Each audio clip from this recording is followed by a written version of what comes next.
Hello everyone, welcome to our channel पढ़ाई hub by Alpana ma'am. आज हम अपना चैप्टर नंबर 9 एंड करने जा रहे हैं, ख़त्म करने जा रहे हैं।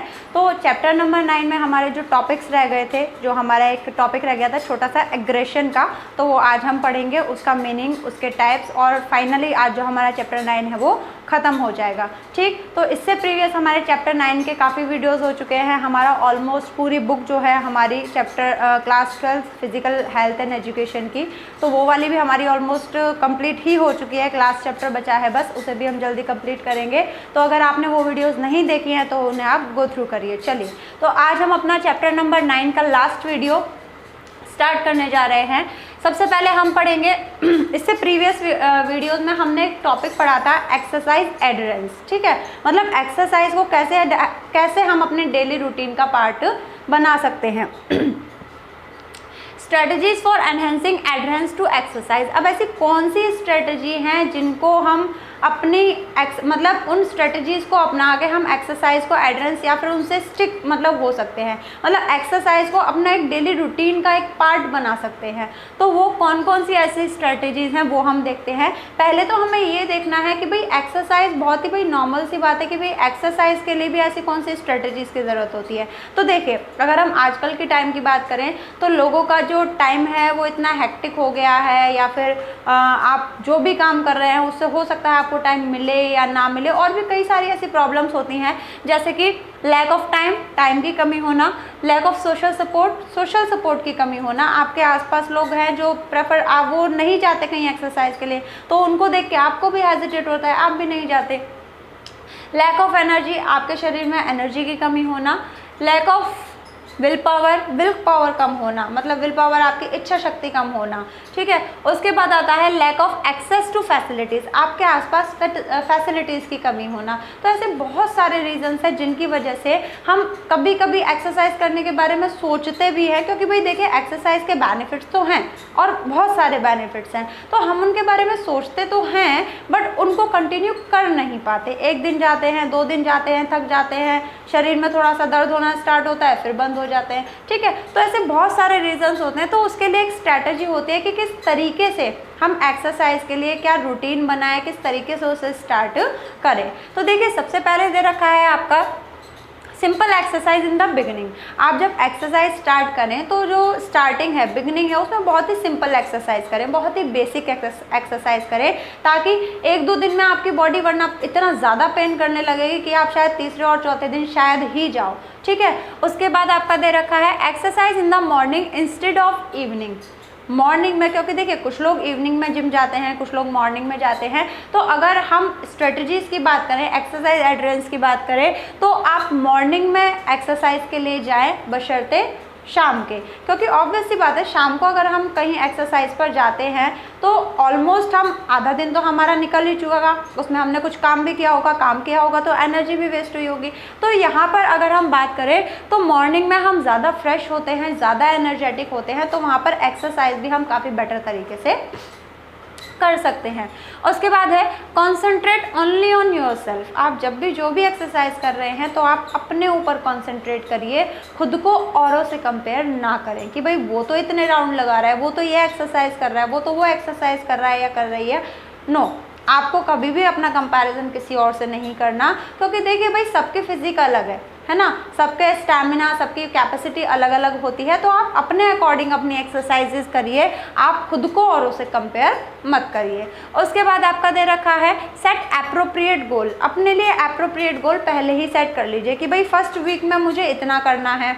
ठीक है, उसके बाद सेकंड वीक में मुझे इतना गोल अचीव करना है। जैसे अगर सपोज आप ओवरवेट हैं या फिर आपको स्टैमिना बिल्डअप करना है, तो भाई आप सिंपल कर लीजिए कि फर्स्ट वीक में मुझे कम से कम ½ kg, क्योंकि ½ kg फर्स्ट वीक में, क्योंकि आप अभी एक्सरसाइज आपको इतना डेली रूटीन में नहीं है, तो फर्स्ट वीक में आपको ½ kg करना है। उसके नेक्स्ट वीक में आप 1 kg करने की कोशिश करेंगे। तो ऐसे थोड़ा थोड़ा अपना जो गोल है उसको, एक गोल को सेट करिए और उसको अचीव करने की कोशिश करिए। एकदम से इतना बड़ा गोल ना बनाए कि भाई मुझे 8 kg कम करना है ना। या फिर स्पोर्ट्स पर्सन के नज़रिए से देखें कि एक छोटा मोटा स्पोर्ट्स पर्सन है, मतलब बहुत ही बिगिनर्स है, फ्रेशर्स है, वो एकदम स्टार्टिंग से कहे कि मुझे ओलंपिक अचीव करना है, तो भाई वो तो बहुत बड़ा गोल हो गया। इतने बड़े बड़े गोल ना बनाए, छोटे छोटे मोटिव सेट करें कि भाई अब मुझे 3 दिन के अंदर ये करना है।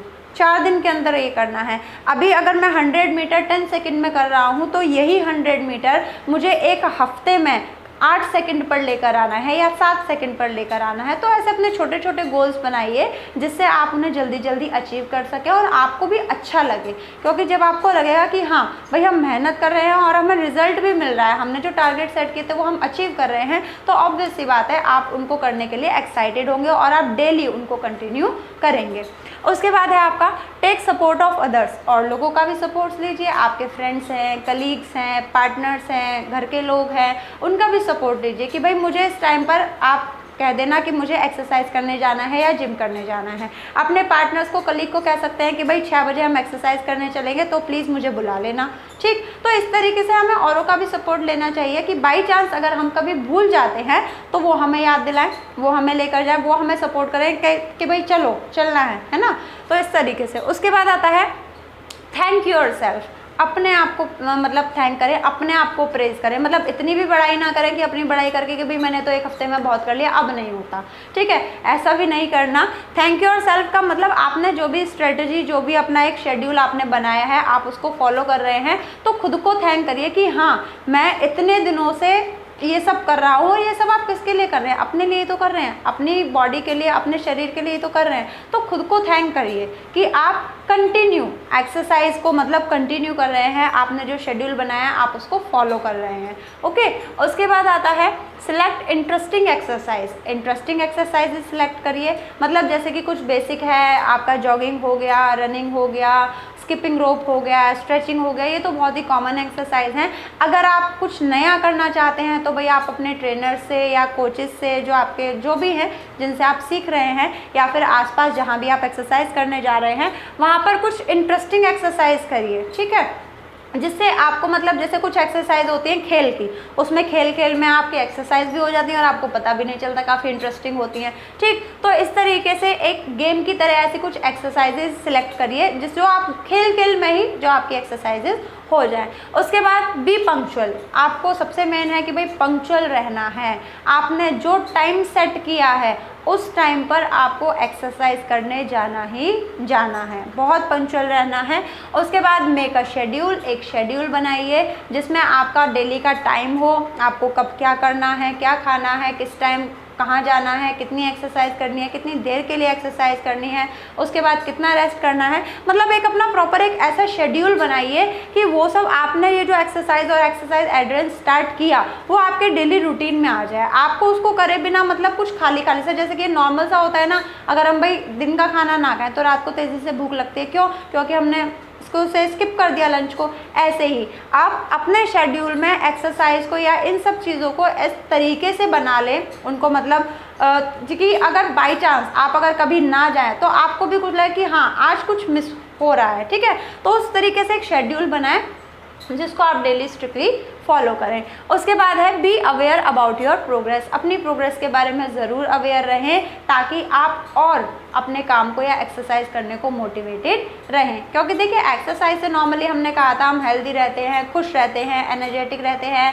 बीमारियों के जो रिस्क हैं वो कम होते हैं। तो ऑब्वियस सी बात है आपको अपनी प्रोग्रेस पता होनी चाहिए कि भाई पहले मैंने जब स्टार्ट किया था मैं कितनी देर तक एक्सरसाइज करता था या करती थी, उसके बाद अब मुझ में कितनी प्रोग्रेस हुई, कितना स्टैमिना बिल्डअप हुआ, ठीक है। तो ये सब आपको ज़रूर नोट करना चाहिए, इससे आप मोटिवेटेड रहते हैं। उसके बाद है वैरायटी ऑफ एक्सरसाइज प्रोग्राम। आप अपने एक्सरसाइज प्रोग्राम में बहुत सारी अलग अलग तरीके की एक्सरसाइजेज रखिए, बिकॉज हम जब एक ही तरीके की एक्सरसाइज करते हैं तो थोड़े टाइम बाद हम बोर हो जाते हैं। क्योंकि देखिए अगर आपने कोई नई चीज़ सीखी, सिंपल है, आप कुछ भी बाइक चलाना, कार चलाना, अभी हम एक्सरसाइज की बात नहीं कर रहे, तो अगर आप नॉर्मली कोई भी एक्टिविटी सीखते हैं तो देखिए जब हम उसे सीख रहे होते हैं तब वो हमें बड़ा इंटरेस्टिंग लगता है क्योंकि वो हमें आता नहीं है। और जब हम उस चीज़ को करना सीख जाते हैं तो वो हमें इतना इंटरेस्टिंग नहीं लगता, ऑब्वियस सी बात है। वैसे ही जब आप एक्सरसाइज करते हैं तो अपने एक्सरसाइज प्रोग्राम में बहुत सारी वेराइटीज़ रखिए एक्सरसाइज की। बाई चांस, क्योंकि देखिए एक एक्सरसाइज हमने करी, उसको हमने 1 वीक 2 वीक किया, हम उसमें अच्छे हो गए, बेटर तरीके से कर रहे हैं, फिर उसे चेंज कर दिया, मतलब और 2-3 एक्सरसाइज हमने चेंज कर दी उसके बदले, फिर नेक्स्ट वीक हमने और 2-3 एक्सरसाइज चेंज कर दी। इससे क्या होगा, आप बोर नहीं होंगे किसी भी एक्सरसाइज से, ओके। नेक्स्ट आपका दे रखा है ये वाला आपका हमारा एक्सरसाइज एड्रेस वाला topic finish. Next and last हमारा टॉपिक है इस चैप्टर का meaning, concept and type of aggression in sports. Aggression के बारे में हमें यहाँ पर देखना है। तो देखिए मीनिंग और कॉन्सेप्ट एग्रेशन है क्या, वो हम पहले देख लेते हैं। इन साइकोलॉजी, क्योंकि यहाँ पर हमारा चैप्टर ही साइकोलॉजी पर है। The term aggression refers to a range of behavior that can result in both physical and psychological harm to oneself, others और object in the environment। Simple बात है, यहाँ पर ये कह रहा है साइकोलॉजी में ये जो टर्म है एग्रेशन, ये रेफर करता है to a range of behaviour. ये कोई मतलब सिंपल सिर्फ गुस्सा होने को आप एग्रेशन नहीं कह सकते। रेंज ऑफ बिहेवियर मतलब इसमें हमारे बिहेवियर के कई सारे पहलू या कई सारे डायमेंशन आ जाते हैं। That can result in both, जिसके रिजल्ट से मतलब या फिर ऐसा होने से क्या हो सकता है, फिजिकल और साइकोलॉजिकल हार्म। आप खुद को फिजिकल या साइकोलॉजिकल मतलब फिजिकली या मेंटली हार्म पहुंचा सकते हो, या फिर किसी और को पहुंचा सकते हो, या फिर अपने आसपास अपने एनवायरनमेंट के किसी सामान को भी नुकसान पहुंचा सकते हो। ओके चलिए, तो नेक्स्ट अब हमारा है aggression is the field of sports, sorry aggression in the field of sports and games comes out of frustration which arises due to goal blockage। Simple सी बात है, ये तो हमने नॉर्मली पढ़ा ऊपर एग्रेशन क्या होता है साइकोलॉजी में। अब हम बात करेंगे स्पोर्ट्स फील्ड की, क्योंकि हम फिजिकल एजुकेशन पढ़ रहे हैं। So aggression in the field of sports and game, sports और गेम के फील्ड में एग्रेशन कब आता है, aggression comes out of frustration, जब हम फ्रस्ट्रेट हो जाते हैं। हम मतलब जो प्लेयर्स हैं, सपोज 2 टीम खेल रही हैं, एक को लग रहा है कि वो हार रहा है, तो फ्रस्ट्रेशन की वजह से वो क्या होता है एग्रेशन मतलब रेंज ऑफ बिहेवियर, वो अपने बिहेवियर के कई तरीके से उसका बिहेवियर चेंज होने लगता है। किसकी वजह से, विच अराइजेज ड्यू टू ब्लॉकेज। ये हमारा बिहेवियर चेंज क्यों होता है फ्रस्ट्रेशन की वजह से, क्योंकि हम जो गोल को अचीव करना चाह रहे हैं उसमें ब्लॉकेज आ रहा है, उसमें कहीं रुकावट आ रही है। हम जीतना चाहते हैं बट रुकावट आ रही है, सामने वाली टीम जीत रही है, तो ऑब्वियस ही बात है फ्रस्ट्रेशन की वजह से हमारा बिहेवियर क्या होने लगेगा, चेंज होने लगेगा। उसी को हम क्या कहते हैं एग्रेशन। और सबका बिहेवियर एक जैसा चेंज नहीं होता है ना, तो उसी रेंज ऑफ बिहेवियर को हम क्या कहते हैं एग्रेशन कहते हैं। सिर्फ गुस्सा होने को आप एग्रेशन नहीं कह सकते। इसके बाद आपका दे रखा है type of aggression in sports. Sports में एग्रेशन के कितने टाइप्स होते हैं, so there are 3 type of aggression. ये वाला आपका जो क्वेश्चन है वो आता है, मोस्टली पूछा जाता है। तो यहाँ पर सबसे पहले है हॉस्टाइल एग्रेशन। हॉस्टाइल एग्रेशन में क्या आता है, the main aim is to cause injury और other sports person physical harm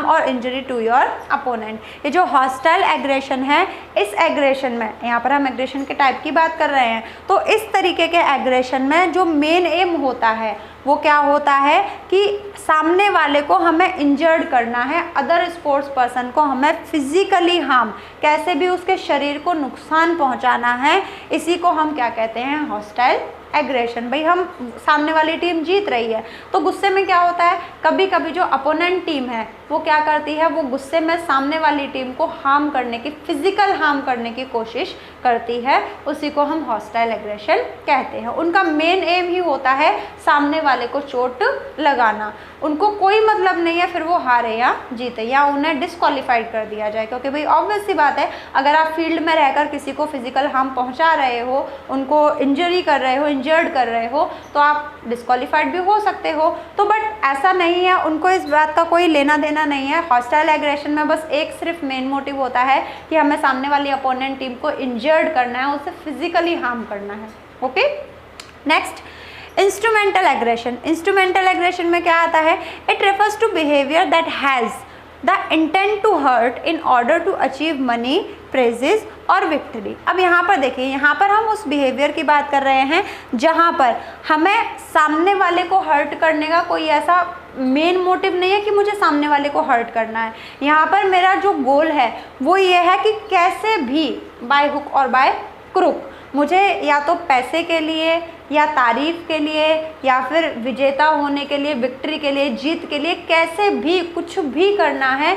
इसके लिए अगर जैसे कि नॉर्मली आपने मैचेस देखे होंगे, उसमें रग्बी, फुटबॉल, वॉलीबॉल आप लोग देखते हैं, तो सपोज़ कोई बॉलर अगर अपने गोल की तरफ जा रहा है तो उसे रास्ते में रोकने की कोशिश करी जाती है, ठीक है, बट वो बॉलर उसको कैसे भी करके टैकल करके आगे जाता है, ठीक, अपने गोल की तरफ। तो आगे जाते में अगर किसी सामने वाले प्लेयर के चोट लग जाती है तो भाई उसको हम क्या कहेंगे, इंस्ट्रूमेंटल एग्रेशन। इंस्ट्रूमेंटल एग्रेशन में मेरा मोटिव नहीं था, या वो जिसने चोट लगाई उसका मोटिव नहीं था सामने वाले को हर्ट करना, बट वो अपने गोल के लिए इतना ज़्यादा मतलब पोजेस था, उसने अपने गोल को अचीव करने के लिए या पैसे को अचीव करने के लिए या जीत को हासिल करने के लिए इतना ज़्यादा पोजेस था कि अगर सामने वाले को चोट लग गई तो भी उसे कोई फ़र्क नहीं पड़ता, उसे एट एनी कॉस्ट जीतना है। यहाँ पर मेन मोटिव है जीतना और यहाँ पर मेन मोटिव था सामने वाले को चोट पहुँचाना, ठीक है।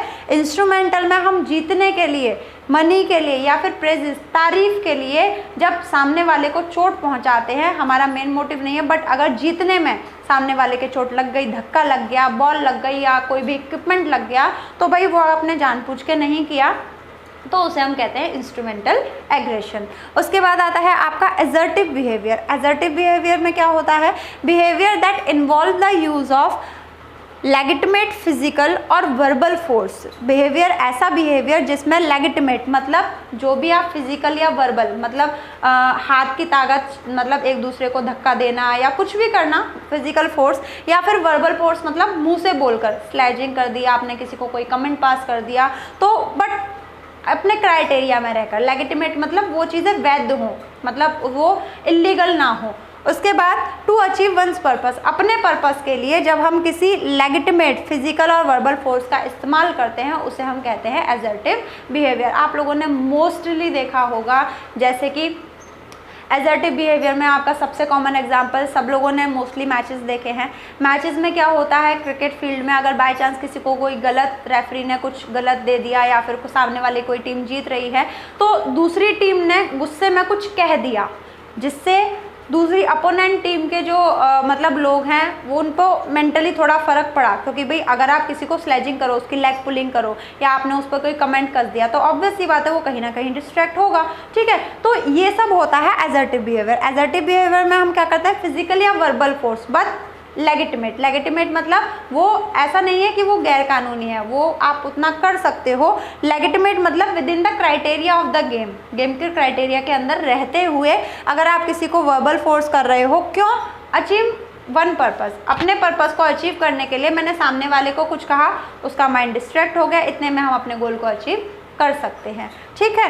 उसके बाद the intention is to establish dominance rather than to harm the opponent. यहाँ पर जो मेन मोटिव होता है वो डोमिनेंस मतलब अपना प्रभुत्व, अपना विक्ट्री उसको साबित करना होता है, ना कि किसी को इंजर्ड करना। ओके, यहाँ पर कैसे भी हम सामने वाले को इंजर्ड कर ही नहीं रहे, सामने वाले को हमने कुछ कह दिया, थोड़ा बहुत कुछ भी कमेंट वगैरह उस पर ऐसा कर दिया, मोस्टली आपने क्रिकेट फील्ड में देखा होगा, जिससे जो बैट्समैन है या बॉलर है वो हाइपर हो जाते हैं और उसमें जो क्या है वो अपना थोड़ा सा कॉन्फिडेंस लेवल या कुछ भी उनका जो एक डायरेक्शन होता है या जो एक कंसंट्रेशन होता है वो थोड़ा सा डगमगा जाता है। तो उसी टाइम में हम अपना बेस्ट एबिलिटी या अपने बेस्ट एफर्ट्स देकर अपने गेम को जीत सकते हैं। तो यहाँ पर था हॉस्टाइल में मेन मोटिव होता है फिजिकली इंजर्ड करना, इंस्ट्रूमेंटल में मेन मोटिव होता है जीतना।